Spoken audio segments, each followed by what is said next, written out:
a little while back we started a discussion about a ride to Mongolia to raise money for sick children. A lot of people said before we actually embarked on the trip, why do you want to go and raise money for children in Mongolia? I accepted to come on this ride because I know the difference it's going to make to children in Mongolia. It was quite upsetting to see the children in there knowing that they did not have the equipment or the technology that we do in Australia. The kids in the hospital in Moron, the kids in Mongolia, they're no different to kids anywhere in the world. And the bottom line is that, what do? You say that you're not interested, that you don't want to help? Or do you say, well, okay, it's Mongolian children, let's help them, as well as the fact that we're helping children in Australia? Bright Blue's goal has always been to help and support children. And through Interplast, with support from Aspire Mining, we are able to make a difference.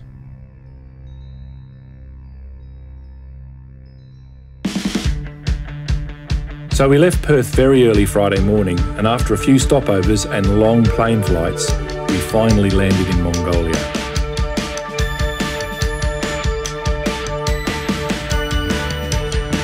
Snowing, it's -2 degrees, all the bags have arrived, it's fantastic. We've just got to get through customs and then we're going to the hotel, we can all have a shower. It's about now that I'm wishing I bought one more thermal. Snow everywhere, it's going to be freezing. After getting through customs, we loaded up the car and headed off to our hotel for our first night in Ulaanbaatar to rest up and prepare for our first day of riding, starting tomorrow.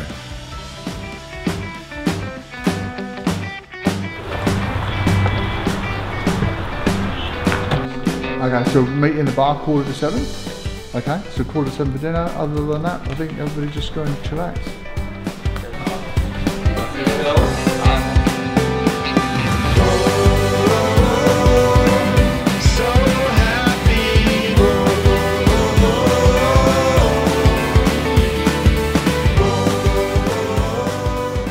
Okay, what I reckon we should do, since you have this aversion to not shaving, that we should have the trip from today onwards until next week, right? So it's near 2 weeks, that you don't shave at all. And if you do, and if you can achieve that, each of us will put in $50 Australian. So 350 bucks for me bucks. not to shave. That's it. 350 Is that bucks. it? I've never not shaved. All right, I will do it. I won't shave for 2 weeks. It'll be the first time in my entire life I haven't shaved for 2 weeks. And I'll change the policy regarding beards for police officers. Oh. No, you shouldn't say that.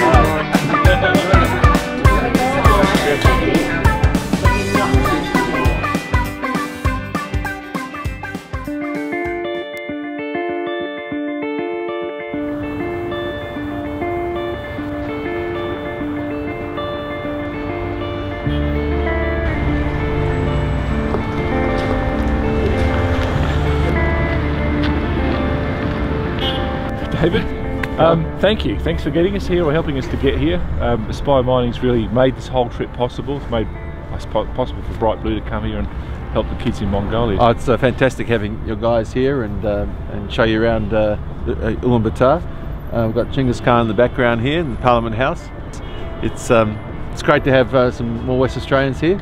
We're about to ride off at 11 o'clock this morning, so we'll be out of the city and into, well, the sort of wider Mongolia, into the wilds, if you can put it that way. And because we're giving our money to Interplast in this next year or so, we'll be sort of treating a lot of little kids who've got burns, particularly a lot of reconstructive surgery. So, and I guess it's all down to your vision and your support that we've been able to get here and do this, and I thank you very much for doing that. It's an absolute pleasure. All the very best of luck. Thanks, David. Mate, I just can't believe we're about to start doing this. You know, people just pay anything to come on a trip that we're going to be embarking on, and you know, the best thing about it is we're going to be, you know, seeing all the kids out there and be able to give them these wonderful blue little bears that I've got to find a place to put, but yeah, we'll fit them in somewhere. It's going to be awesome. Gonna love it. But this is the last time we're going to be living in comfort on this ride. Just one night's comfort we're allowed. The rest of it is going to be unusual, to say the least. Yeah. So shall we get going? Let's get going. Let's hit the road, so they say. Before we get started. At the moment we are about to go off to look at the bikes and get loaded up for the trip. So we just left the hotel, we're loaded up to the gunnels and about to start the adventure, so it's pretty exciting for everybody at the moment. How's your beard going? Day one, I'm okay so far, but I reckon, see there's nothing there yet, but a day's riding, I look like you, scruffy, rough, unkempt. Unkempt. Unkempt. That's me. So we don't realise how lucky we are in Australia to have nice houses and paved streets, and it makes you appreciate it. This one, because this one here looks like it's got rocket launchers on the back, and more importantly, new tyres. I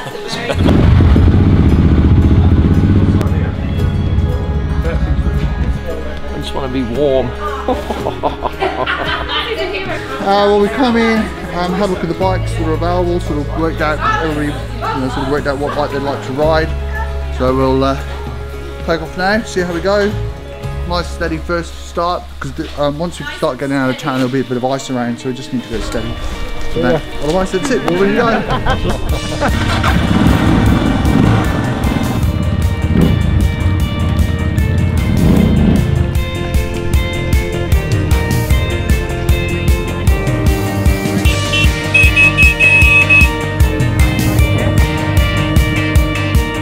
Well, we left Ulaanbaatar, and had to fight with the traffic. It's an amazing place to drive and very challenging. And now we're in a small village visiting a family, and I think the kids here have got some sort of brittle bone disease, so we're going to stop in and say hello to them and just see how that goes. This little one is now 8 years old, and she only was just able to walk last year, so she only started to be able to walk when she was 7. Yeah. And this little one also has, you can see the funny shape of the forearms from the bending. Here is from the fractures. And also her hands. About 35 brokers in 2 arms. 35? 35 different fractures. Yeah. This one is very bent outwards. Yeah, that's it.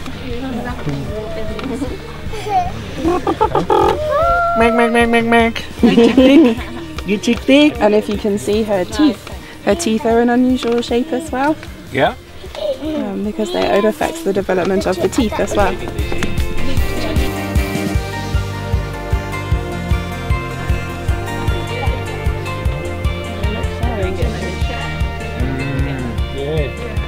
Okay. Alberto, thank you. Nice to meet you. Thanks for sharing your story with us and telling us about the children. Good luck with all what you're doing here. It's a big job. You've got a lot to do. You are welcome. You can come back here when you like. Good luck, because I know it's a tough thing, but it's a great thing that you're doing for those kids and the families around here. Thanks. Well done. Thanks a lot. Thank you. After visiting the children, we headed onwards to a Gur village, which was where we were meant to camp for the night.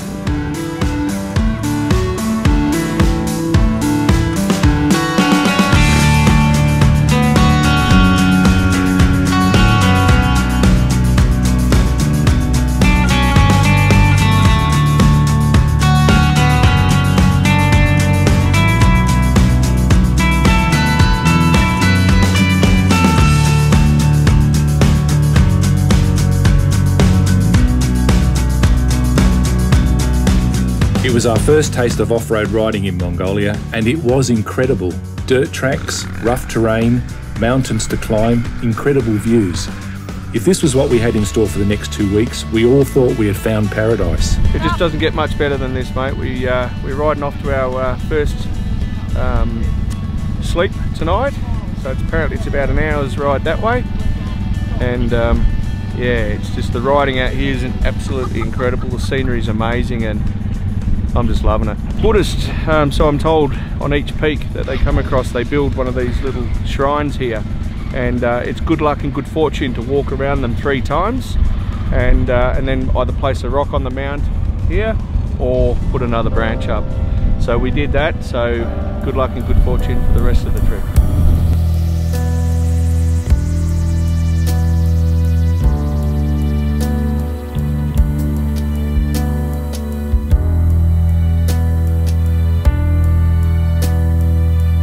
It got a little bit late for us to go to the Gur village that we were going to stay at, so we had a lovely ride across the countryside. We're now at the village just checking in for the evening, and this is pretty much, we've got to enjoy what we've got tonight because it's tense after this.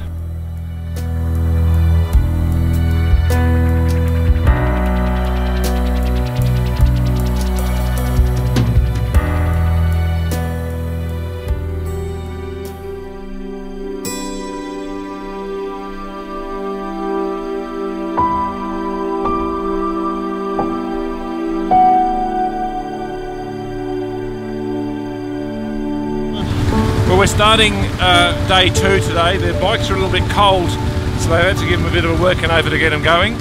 It's a magnificent day. Look at this, blue skies, fantastic scenery, so we're in for a great day, I think. We're going to head to a place called Lake Ogie, which is about 370 kilometres away, so we're looking forward to a great day's riding.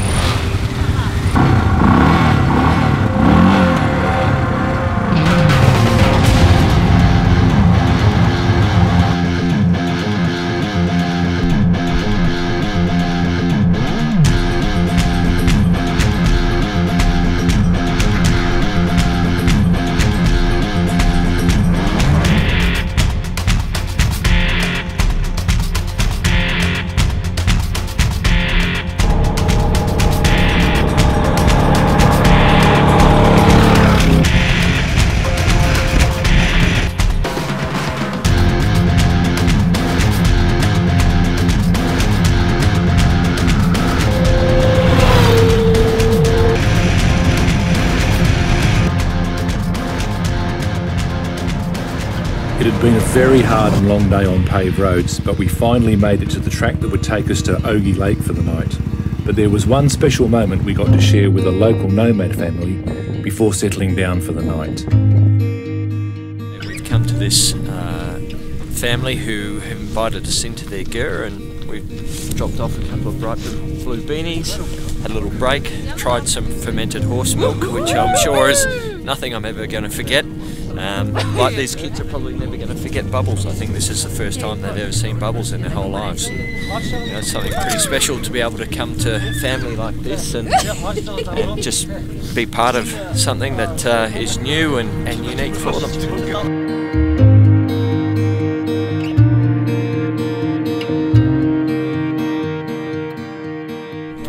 It's absolutely beautiful, isn't it?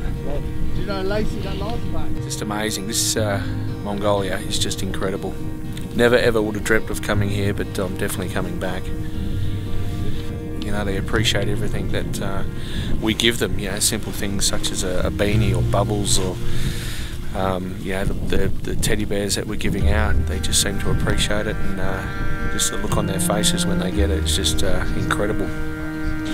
We're staying tonight at Ogie Lake, which is about 300-ish k's to the west of Ulaanbaatar, and on the road, you might say, to Lake Kovskol, which is where we're hoping to end up on Friday. So at this stage, we're just camping next to the lake. We've got 2 gurs, and tonight will be a bit of an experience. I spent half an hour trying to start that fire with toilet paper, twigs, instruction manuals. Nothing worked, and all I got was a burnt thumb. And we should say that toilet paper is like gold on this trip. That's how much we wanted this fire lit.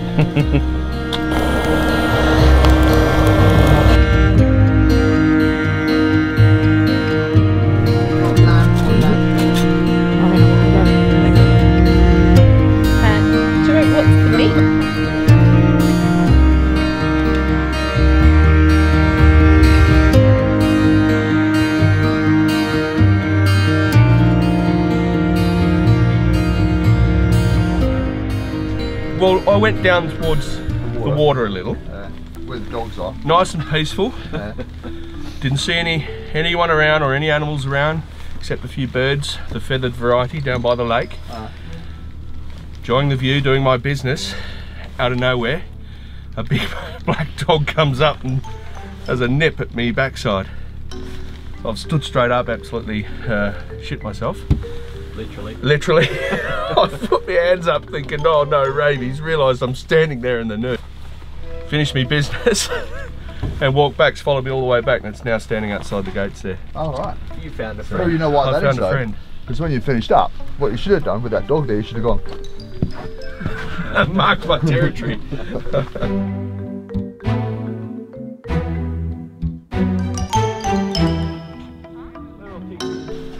We had an incident for the doctor. What's that? Matt went over the other side of the hill down by the water to do what he needed to do, and while he's in mid thing, a dog's come up and bit him on the arse. It's so funny. Millions of square kilometres of Mongolia. And there's out no there, dog, because I went and over he has a there. crap and gets bitten by a bloody dog. But no, we are a little bit worried about the dog, because God knows what the dog's caught. They came back to camp. It wasn't quite irritating.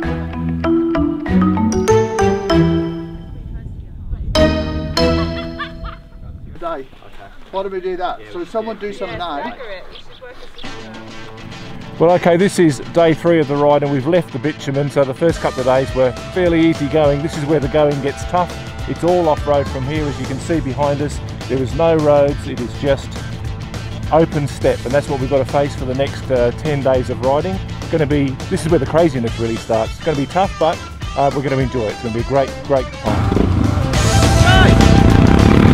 So off we went, nothing but dirt tracks and a hard day's riding in front of us.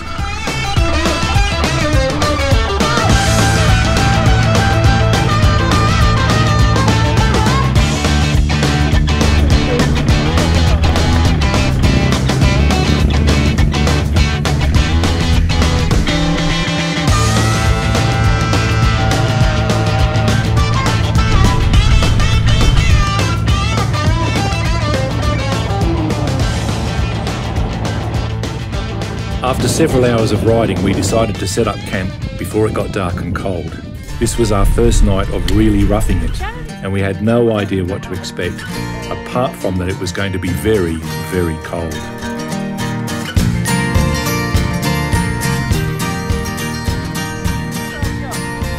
Not too bad, actually quite looking forward to camping.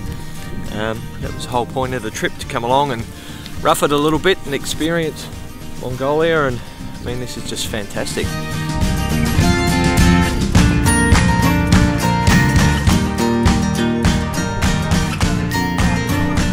We just camped out pretty much in the middle of nowhere, and we've had some local villagers turn up.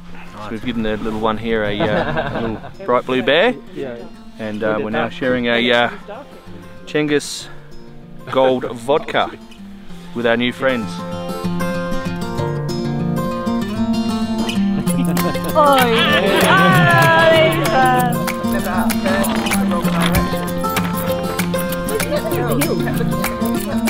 To where we are today.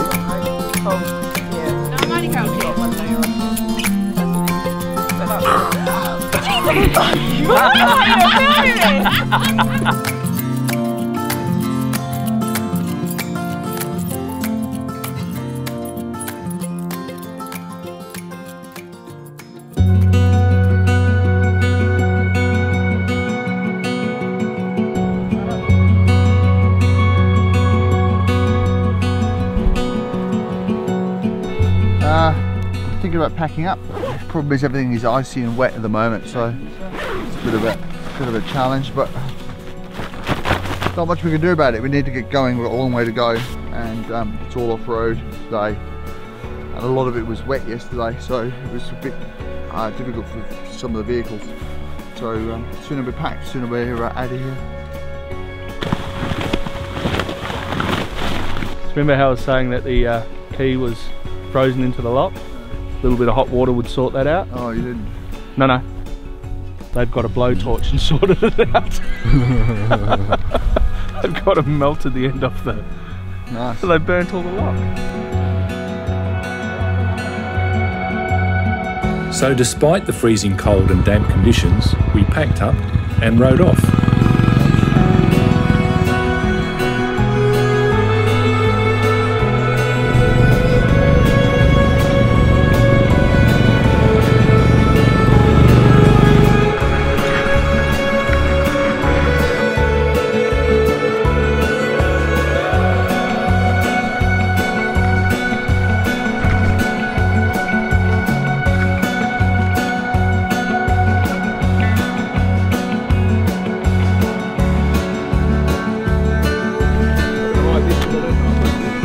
I just didn't make the corner, come down here, and then Carl's locked it up, and then I've locked it up. I was sort of trying to get around his, and I thought I'll go ahead, but yeah.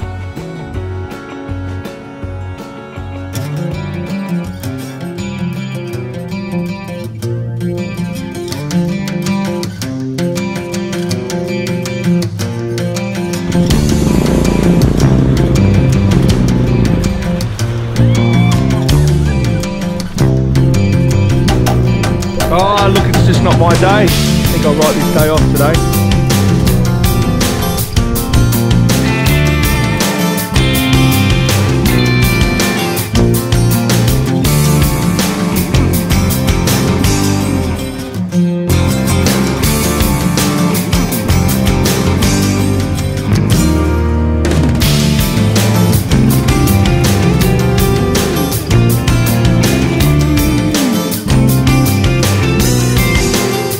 Spending the whole day riding, we finally got onto paved road and made our way to accommodation for the night in a town called Moron.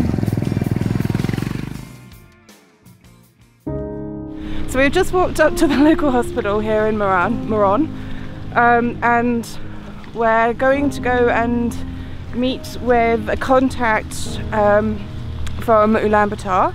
We are going to visit some of the children. We've got some bright blue teddies and some bits and pieces to give them, and hopefully find out what the situation here is in terms of medical care for the small children, and see whether there's anything that we can help with.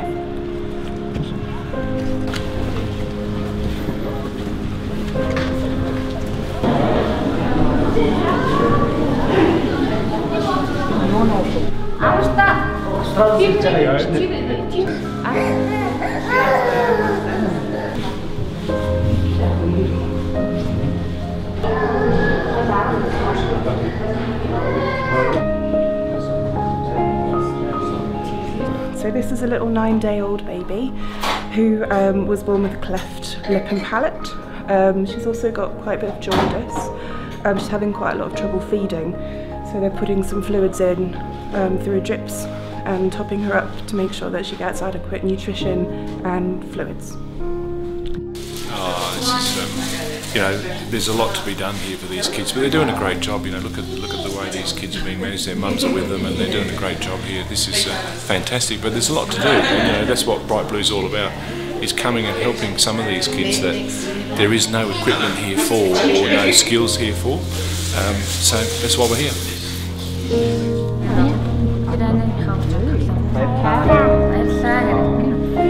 I actually found it quite confronting, you know, being brought up in Perth and with the wonderful hospitals we have there, and then you walk into that hospital and you see the children, you know, queuing up, and the children on the wards, and the lack of equipment.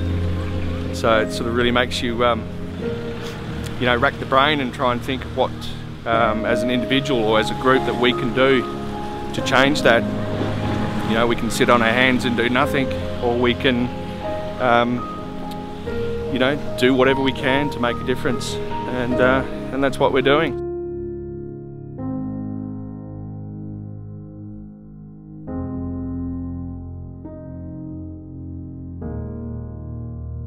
Look, the reality is no different. It is no different to a child in Perth or an adult in Perth, and I think that, you know, we really have to do something to help them.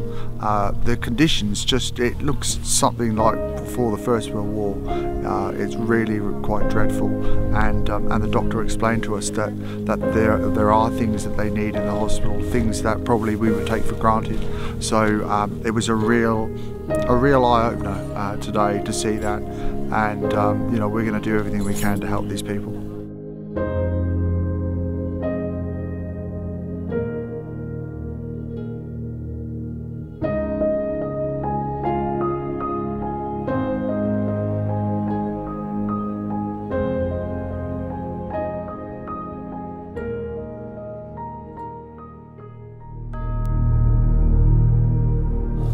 We are going to soon leave in Khatal village to north up Hubsul Lake. This is Hatko village? Yeah, Khatal village, and we have to cross Pass Mountain, Big Pass Mountain, and go west side of the lake and about 50 kilometers. Some say he was raised in the mountains by wolves. Others say that he's part yak. All I know, it's the Mongolian steed. What we thought was meant to be fun and a relaxed day of riding around the lake was anything but that. We had no idea of what we had got ourselves into.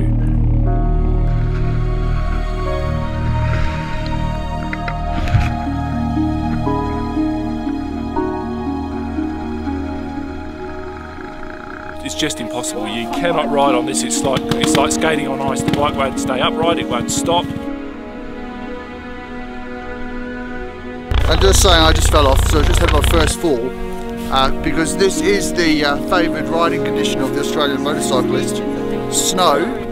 Every fall, every crash, making it harder and harder to keep going.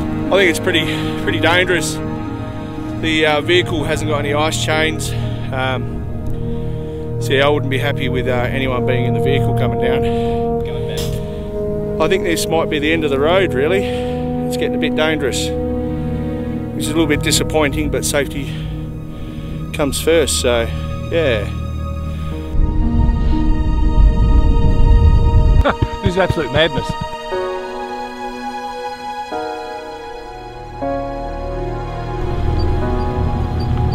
We're spotting motorbike riders falling off their bikes. Seen quite a few.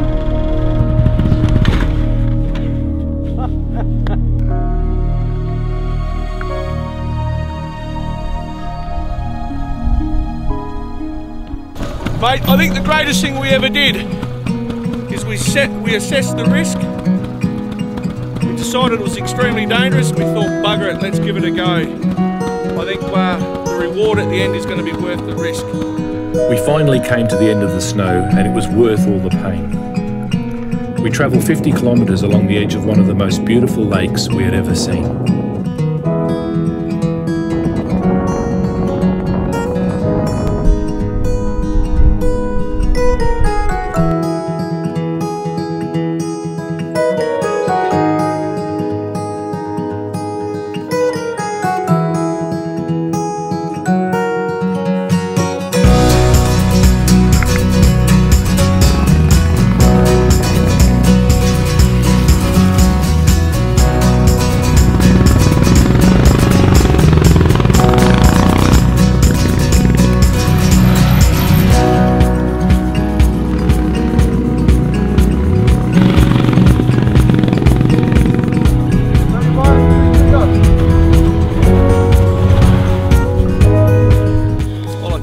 This wasn't in the brochure.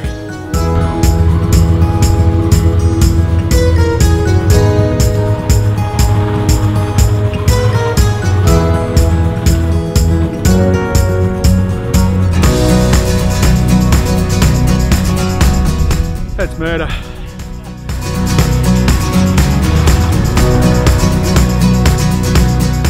I don't care what anybody else says. That was fantastic. The bike was sliding around, pushing people. It's absolutely fantastic. Today, I reckon, is almost the best day I've had on the bike.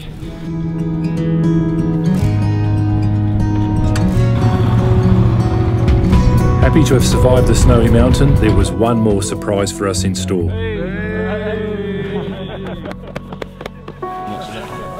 Okay, well, we're here at a local village's place, and we're going to ride some Mongolian horses. Tough little things. Never ridden one of those before. I've ridden other horses, so we're going to have a go at that. But we've been invited inside to have a drink, which is part of their tradition, so we'll go inside and have a look, eh?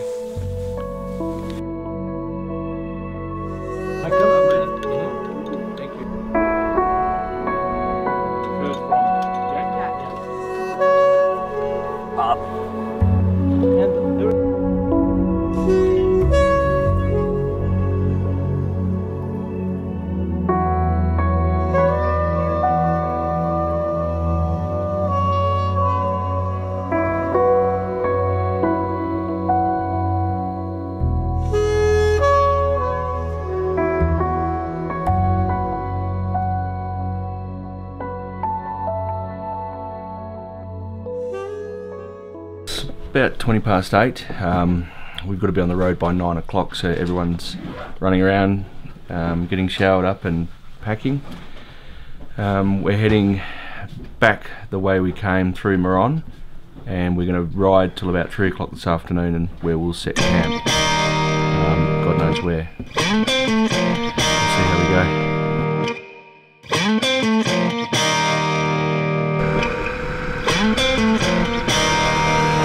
The African Twin has suffered what's now possibly a terminal setback. So we'll go over and have a look. So that's, I'd imagine, the oil from the engine all dripping out.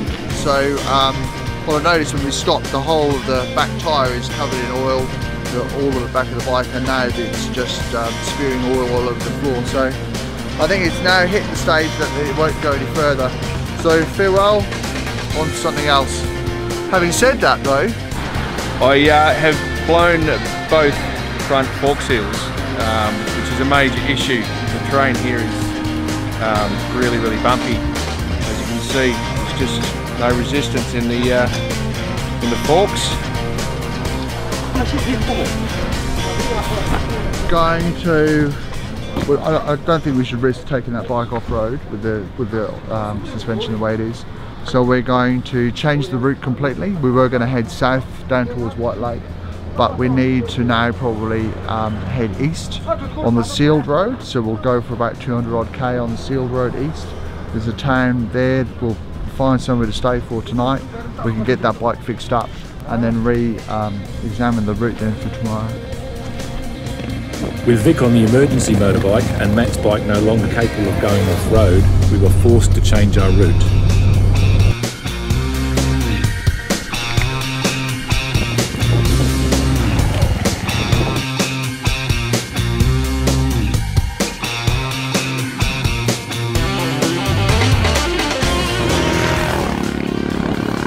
So over the next 2 days we made our way on mostly paved roads heading back in the direction to Ulaanbaatar, as we were now halfway through our trip and we were starting to run out of time.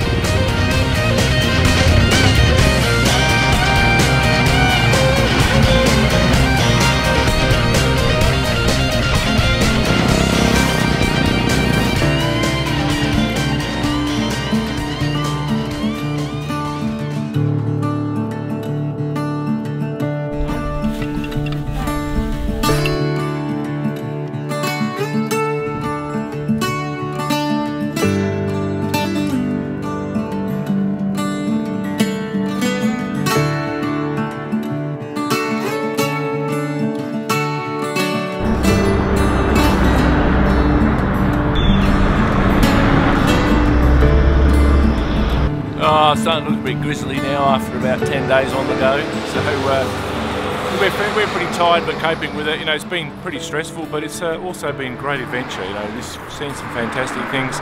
Today we're heading off about 200 kilometres to one of the most beautiful monasteries in Mongolia, so it should be a good day, and hopefully we'll camp somewhere near the monastery tonight. So we'll be setting up tents in the, hopefully if the day stays nice like this, it'll be a good night.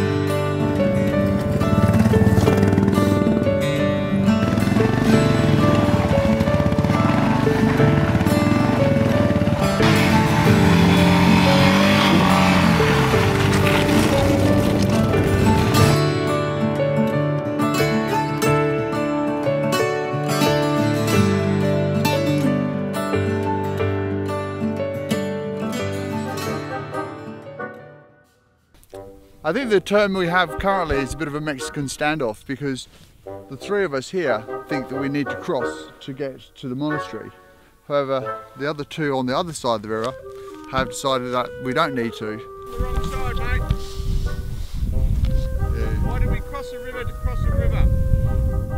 That's exactly the question that we asked, because we went the wrong way and went that way, and then we sort of reflected upon that we could have actually gone from there straight across here. But you know, it just adds to the rich tapestry of the ride.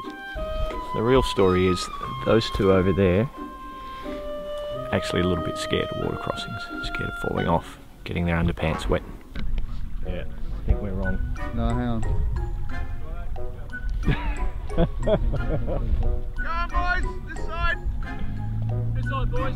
Monastery's on this side. Well, you know, it's just one of those things, just another one of those curved balls that's thrown at you during the day. However, having said that, that's not to suggest that they don't get a little bit further up and then realise they've actually gone the wrong way now.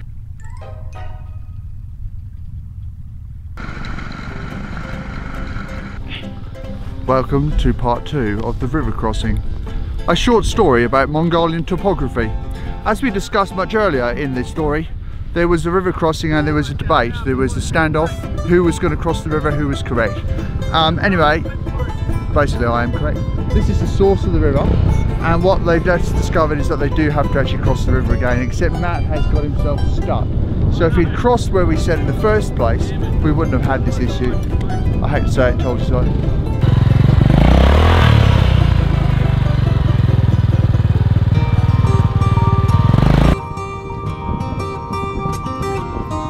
We've just made it to a monastery, right at the very end of quite a long valley. It's a Tibetan Buddhism monastery. We're about to go in and have a quick look around and say hello to a few monks.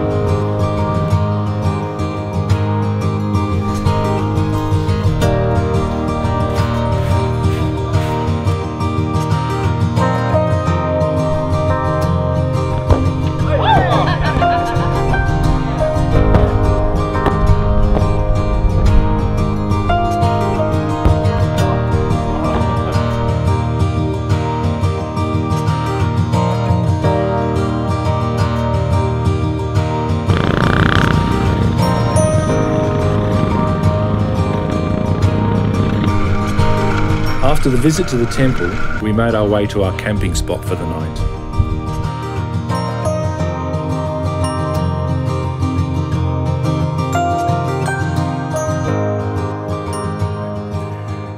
It was our last night of the adventure. We were exhausted, but decided that we wouldn't let that stop us from enjoying our last night in the Mongolian wilderness.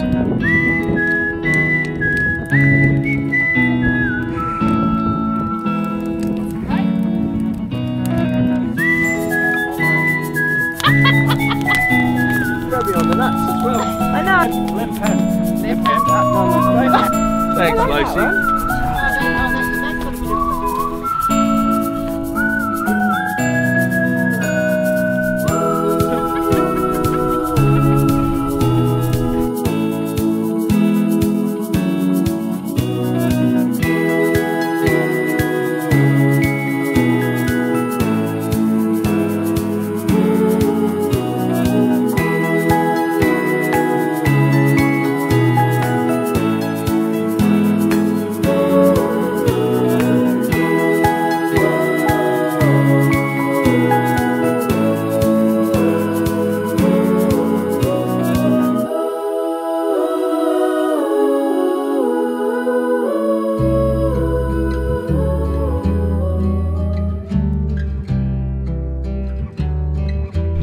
The plan for today is this nice slow ride out of here.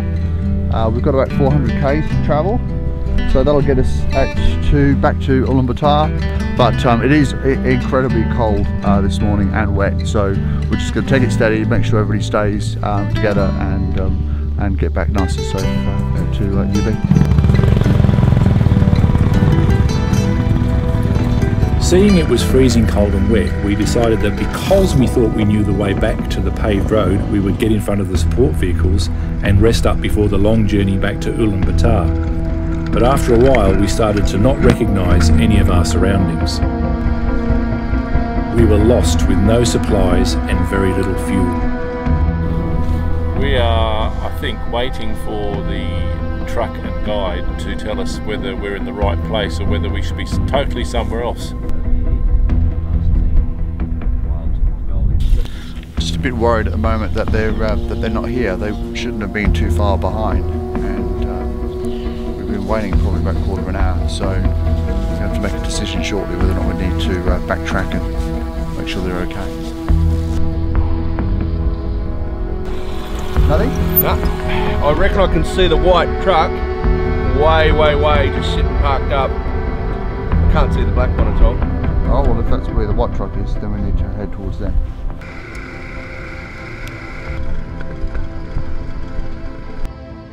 Vic's gone off to chase the four-wheel drives, but he's not come back, so we're a bit concerned that he may have missed them as well. So we're starting to split up, but I think the safest thing for us to do now is just stay together as a group. Yeah, and possibly head over to the Gur over there. Wait there. At least we know if we get stuck here, we'll have some warmth tonight.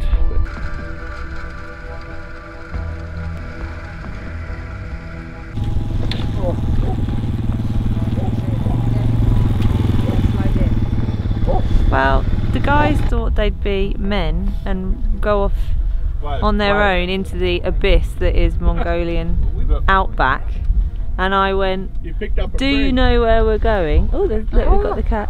Do you know where? Yeah, know where we're going. Yeah, just straight. And I said, no, I think it's a bit more twisty turny actually.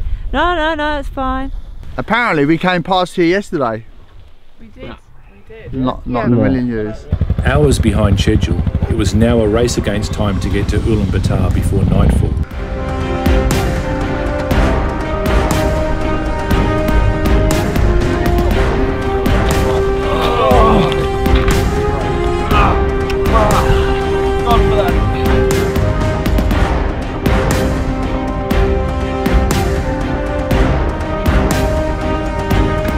Even though we had arrived at the outskirts of the city, we were not home free yet. The bikes were starting to fail. First my bike. Just coming into Ulaanbaatar, and Carl's bike's broken down, so we're just going to leave it at this hotel and try and work our way to our hotel. Then, not long after, Matt's bike went as well. With no more room in the car, we could not afford any more breakdowns, and we were already out of daylight. An hour later, after fighting peak hour traffic, we finally made it back to the hotel. Just a normal ride into a busy city at the end of a long trip.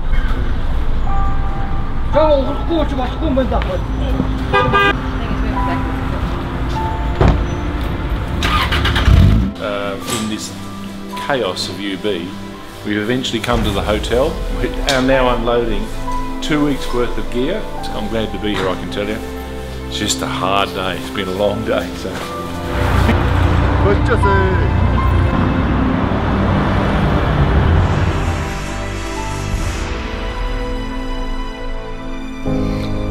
So we've made it now back to UB.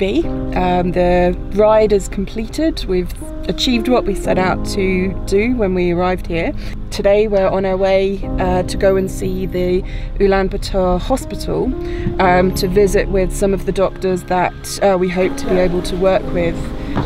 Well, we're at the main hospital in Ulaanbaatar, and we're going to be shown the trauma unit, the only trauma unit in the whole of Mongolia, where people are treated for burns and kids are treated for burns.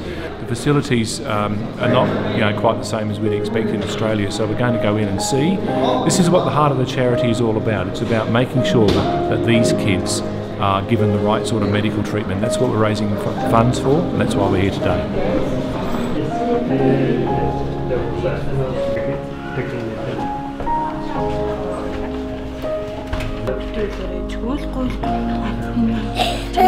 And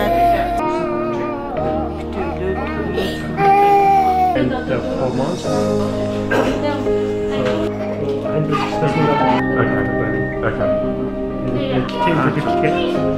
So he was burned and everything that we had just been through, all the pain, struggle, exhaustion, all of a sudden just seemed so insignificant.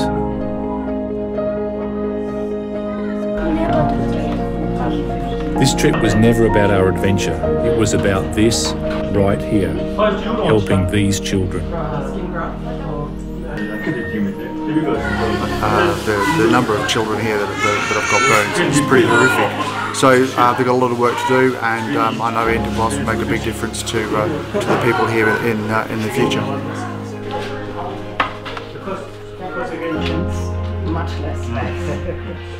It's a pretty sobering experience, you know? Very sobering for me anyway, because I've never seen it like this before. It's all pretty difficult when you compare it to what we've got in Australia, because Australia is just so lucky when it comes to this. We can do something here, we can make a difference. That's what Bright Blue's all about.